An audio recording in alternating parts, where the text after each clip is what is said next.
Hello everyone. कल हम लोग ने ये रिफ्रैक्टिव इंडेक्स कंप्लीट कर लिया था। रिफ्रैक्टिव इंडेक्स का आप वीडियो देख सकते हैं, रिसेंटली वीडियो था उसका। उसमें से एक क्वेश्चन अराइज होता है जो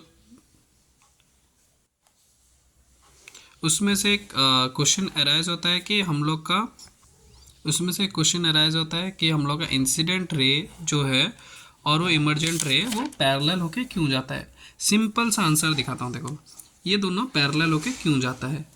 ये एंगल और ये एंगल इक्वल हो जाता है। ये एंगल और ये एंगल इक्वल होता है, इसीलिए ये दोनों पैरेलल होता है। क्यों, हम लोग ने पढ़ा है अगर दो लाइन जब पैरेलल होके जाते हैं तो उसका जो अपोजिट एंगल्स है वो इक्वल हो जाते हैं। ठीक है, तो सेम चीज़ इधर हो रहा है। इधर मैंने स्टेटमेंट वाइज लिख लिया है, you can check it out. ठीक है, नेक्स्ट आता है हमारा रिफ्रैक्टिव इंडेक्स। कल मैंने बोला था रिफ्रैक्टिव इंडेक्स मैं तुम्हें अलग वीडियो में समझाऊंगा, तो हम इस वीडियो में रिफ्रैक्टिव इंडेक्स समझेंगे। देखो, रिफ्रैक्टिव इंडेक्स का मैंने डेफिनेशन लिख दिया है। इसको कैलकुलेट करने का एक सिंपल तरीका है। कभी भी ये मत याद करना कि रेयर मीडियम से आता है लाइट तो उसको ऊपर लिखेंगे, डेंसर से जाता है तो उसको नीचे लेंगे। ये फॉर्मूला गलत है पूरा का पूरा। हर वक्त एक ही चीज़ याद रखना है, जहाँ से लाइट आता है उसको लिखा जाता है ऊपर, उसका रिफ्रैक्टिव इंडेक्स का वैल्यू ऊपर लिखा जाता है। सपोज ग्लास का आया है, एयर का है, जिसका भी आया है, जहाँ से आया है उसको ऊपर लिखना है। ठीक है, इसीलिए मैंने लिखा है refractive index of medium 1, bracket में लिखा है आना, जहाँ से रे आ रहा है। अब जहाँ से रे पास हो रहा है उसको लिखना है नीचे। क्यों लिखा जाता है, देखो फॉर एग्जांपल अगर तुमने एक रे लिया है, ये रे है, ठीक है, और ये मैंने इधर ही एक डेंसर ऑब्जेक्ट लगा के रखा हुआ है लाइक डायमंड। ठीक, तो डायमंड से रे पास हुआ, फिर जब बाहर निकलेगा तब तो हमारा रेयर मीडियम में जाएगा। तो आपने यही सीखा होगा कि रेयर मीडियम को ऊपर लिखना है। जब आप रेयर मीडियम को इस ये जो सिनेरियो मैंने बोला इसमें अगर ऊपर लिख दोगे तो आंसर वेरी कर जाएगा। ठीक है, तो इसीलिए हर वक्त एक सिस्टम याद रखना है, जहाँ से रे आएगा उसको ऊपर लिखना है, जहाँ से रे जाएगा उसको नीचे लिखना है। सिंपल है। Next, relative refractive index. Relative मतलब समझते हो ना, रिलेटिव मतलब समझते हो, मतलब जो कोई भी इंटरप्ट करता है, मोस्टली हम लोग के वही बोलते हैं कि जो क्या बोलते हैं, किसी के भी फैमिली मेम्बर होंगे, family members, not our true family members, जो फादर के या फिर मदर के फैमिली मेम्बर्स, वैसे ही ये रिफ्रैक्टिव इंडेक्स का फैमिली मेम्बर है। तो अभी इसको हम लोग कैसे लिखते हैं, ratio of speed of light और वेलोसिटी के through, velocity of the medium, मतलब जिससे लाइट जा रहा है उस, तो इसीलिए हम लोग इसको ऐसे लिखते हैं n equals to C by V. n मतलब रिफ्रैक्टिव इंडेक्स इधर भी है, n मतलब रिफ्रैक्टिव इंडेक्स इधर भी है। सिंपल फॉर्मूला है, c equal to speed of light और एक है v equal to velocity of light in that medium. Suppose मैंने क्या किया है, अभी मैं आपको जब क्वेश्चन कराऊंगा तब तुमको समझ आ जाएगा। ठीक है, सपोज एक रे है, उसका स्पीड ऑफ लाइट फिक्स होता है, सबको पता है 3 × 10⁸ दिस इज फिक्स। c का वैल्यू हमारा फिक्स्ड है, so we can write 3 × 10⁸ metre per second. But ये चेंज हो सकता है, हमारा v का वैल्यू चेंज होगा, c का वैल्यू इज फिक्स्ड। तो हम लोग जब रिलेटिव वेलोसिटी पूछेगा तो लिखना कि एक रेशियो है speed of light in vacuum और velocity of the light in a particular medium. इधर मैंने डेफिनेशन लिखा हुआ है, if you want to copy you can write it.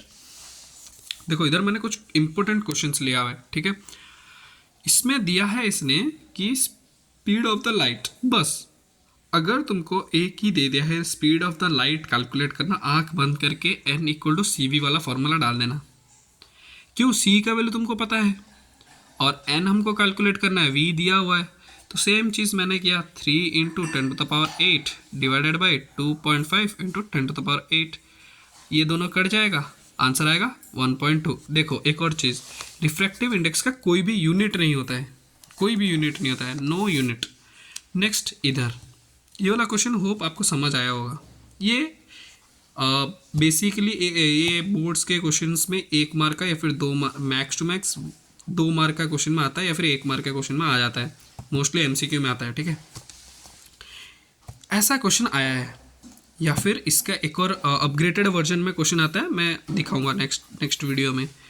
If refractive index of a water is 4/3 value नहीं दिया है, हर वक्त वैल्यू चेंज होता है, बट इसका एक एक्यूरेट वैल्यू है, you can remember that from your NCERT book.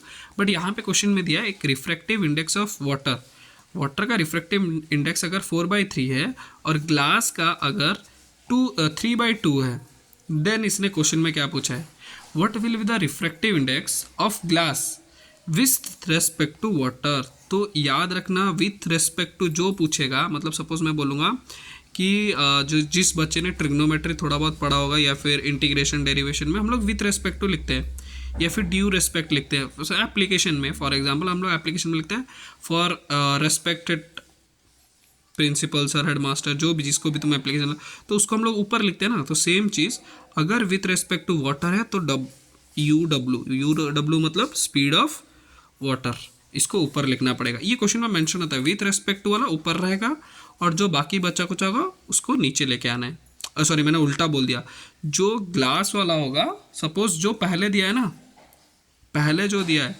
उसको ऊपर लिखना है, नीचे जो दिया होगा विथ रेस्पेक्ट टू उसको नीचे लिखना है। मैंने ये मिस्टेकली गलत बोल दिया था, तो you can check it out. 4/3 divided by 3/2 equals to, ये दोनों मल्टीप्लाइड हो जाएगा 3 और ये दोनों मल्टीप्लाइड हो जाएगा 4 और 2, तो 9/3। ये एक नॉर्मल शॉर्टकट है, मैं वैसे यूज़ करता हूँ। देखो सिंपल, मैं वो गलत बोल दिया था, एक बार रीचेक करते हैं हम लोग कि जो हम लोग का विथ रेस्पेक्ट टू में होता है उसको नीचे रखना है, क्वेश्चन के बेसिस पे ही हमको आंसर लिखना है। जैसे glass with respect to water दिया है तो ग्लास ऊपर रहेगा, वाटर दिया है तो वाटर नीचे रहेगा। अब ये रहेगा तुम्हारा आज का homework, what is the absolute refractive index, इसका जस्ट डेफिनेशन लिखना है। और मिराज और लोबिंग दोनों बहुत छोटा छोटा फेनोमिनन है, अगर इसके बारे में तुम्हें पता है यू कैन, या फिर तुम्हें दोनों को तुम्हें एक शॉर्ट्स वीडियो में तुमको मिल जाएगा कल या फिर परसों तक, ठीक है। चलो इसका स्क्रीनशॉट ले लो जिसको लेना है।